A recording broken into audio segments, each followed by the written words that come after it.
Thank you very much. Thank you so much. Thank you for your word. Thank you for your support. Thank you for your invitation. Dear ladies and gentlemen, at the start of conference, every country usually shares its stance, priorities, whether officially, openly, or through informal talks with journalists, with partners. And this year, a country that was not even invited still made its presence known. A country that everyone talks about here, not in a good way. The night before Munich this year, a Russian attack drone struck the sarcophagus covering the ruined fourth reactor of the Chernobyl nuclear power plant. It was a modified Shahid drone, Russian drone, a technology passed on to Russia. Its warhead carried at least 50 kilograms of explosives. And we see this as a deeply symbolic move by Russia, by Putin. Just recently in Ukraine, we discussed the crucial role of nuclear energy in keeping the country running despite Russia's constant attacks on our Ukrainian energy infrastructure. And we are now preparing a project to expand our Khmelnytsky nuclear power plant. Just one day before the Munich, I was there on the plant, and with involvement from American businesses and including Westinghouse. The project will strengthen the energy security of not just Ukraine, but our entire region of Europe. And we also recently spoke with President Trump and his team about nuclear energy and Europe's largest nuclear power plant, our Zaporizhzhia plant, which is currently occupied by Russia. And Russia responded by sending a drone to hit Chernobyl's sarcophagus, which shows radioactive dust and debris. And this is not just madness. This is Russia's stance. A country that launches such attacks does not want peace. They don't want. It is not preparing for dialogue. Almost every day, Russia sends up to 100, even more, Shahid drones at us each day, and regular ballistic missile attacks, and a steady increase in aerial bomb strikes. But that's not all. This year, Moscow plans to create 15 new divisions, adding up to 150,000 soldiers. That's more than the national armies of most European countries. Russia keeps opening new army recruitment centers every week. And Putin can afford it. Oil prices are still high enough for him to ignore the world. And we have clear intel that this summer Russia plans to send troops to Belarus under the pretext of training exercises. But that's exactly how they staged forces before their full-scale invasion to Ukraine 3 years ago. Is this Russian force in Belarus meant to attack Ukraine? Maybe. Or maybe not. Or maybe it's meant for you. Let me remind you, Belarus borders 3 NATO countries. It has effectively become a foothold for Russian military operations. According to both Putin and Lukashenko, Belarus now hosts banned weapons, medium-range missiles, and even nuclear arms. Putin clearly sees Belarus as just another Russian province now. And we need to be realistic. If someone is setting up a military launch pad, we need to ask, what should we do about it?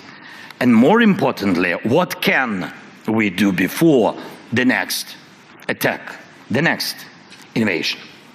Remember, there have already been provocations on the Polish and Lithuanian borders with Belarus, migrant crisis staged by Russian intelligence to store up chaos in Europe. But what if next time it's not migrants? What if it's Russian troops or North Korean troops? Make no mistake, North Koreans are not weak.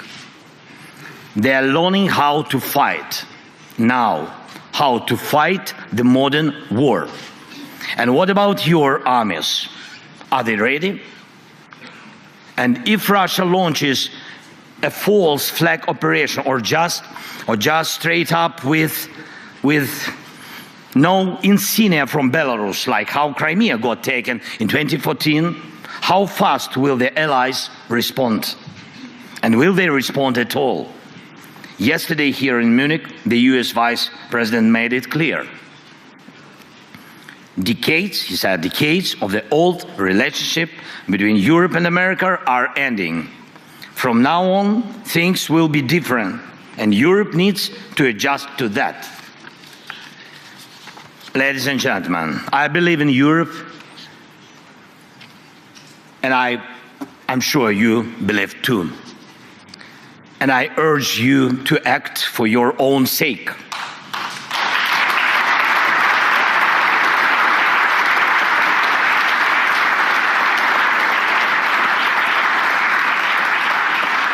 And for the sake of Europe, people of Europe, your nations, your houses, your children, and our shared future. For this, Europe has to become self-sufficient, united by common strengths, Ukrainian and European. Right now, Ukraine's army, supported by global aid, thank you so much, is holding back Russia. But if not us, then who will stop them? Really? Let's be honest, now we can't rule out the possibility that America might say no to Europe on issues that threaten it. Many leaders have talked about Europe that needs its own military, an army of Europe. And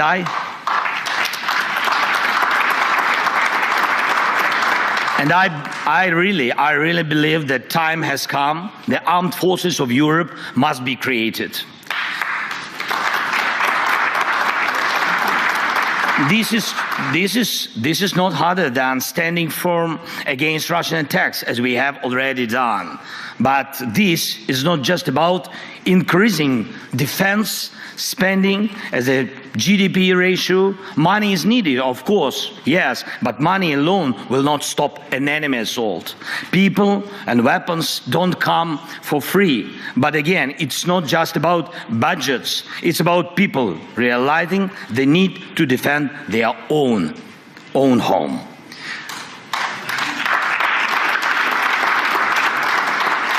Without Ukraine's army, Europe's armies will not be enough to stop Russia. It's reality for today. Only our army in Europe has real modern battlefield experience. But our army alone is not enough too. And we need what you can provide: weapons, training, sanctions, financing, political pressure, and unity. 3 years of full-scale war have proven that we already have the foundation for a united European military force. And now, as we fight this war and lay the groundwork for peace and security, we must build the armed forces of Europe so that Europe's future depends only on Europeans, and decisions about Europe are made in Europe.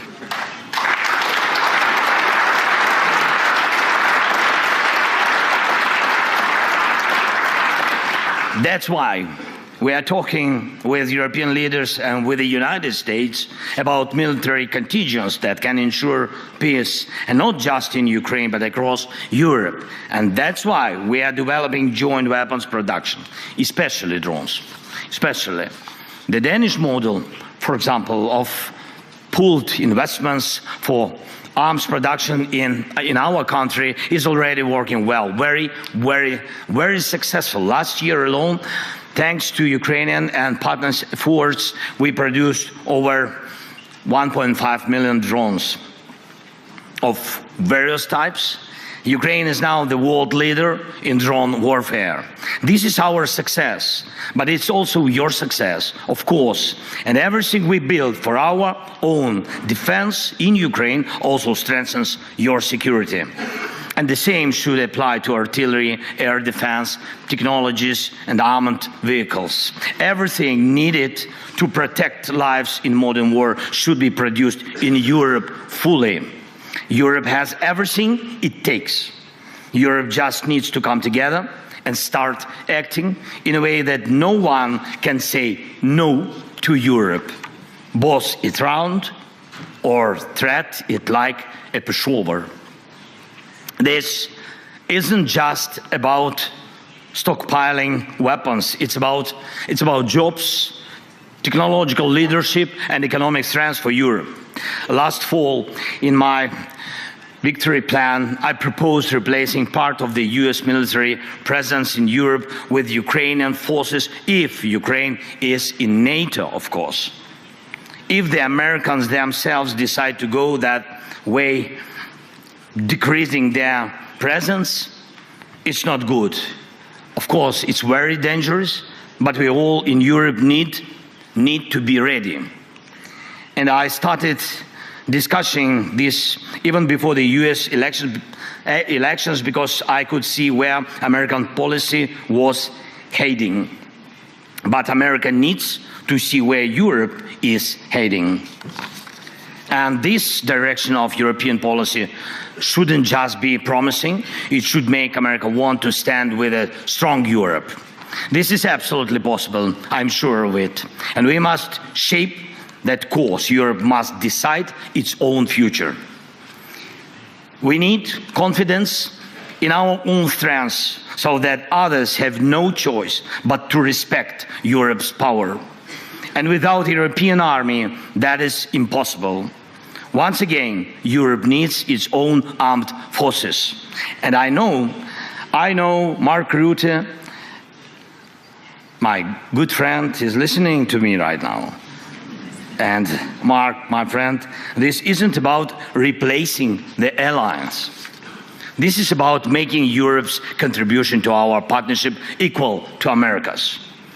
And we need the same approach when it comes to diplomacy, working together for peace. Ukraine will never accept deals made behind our backs without our involvement.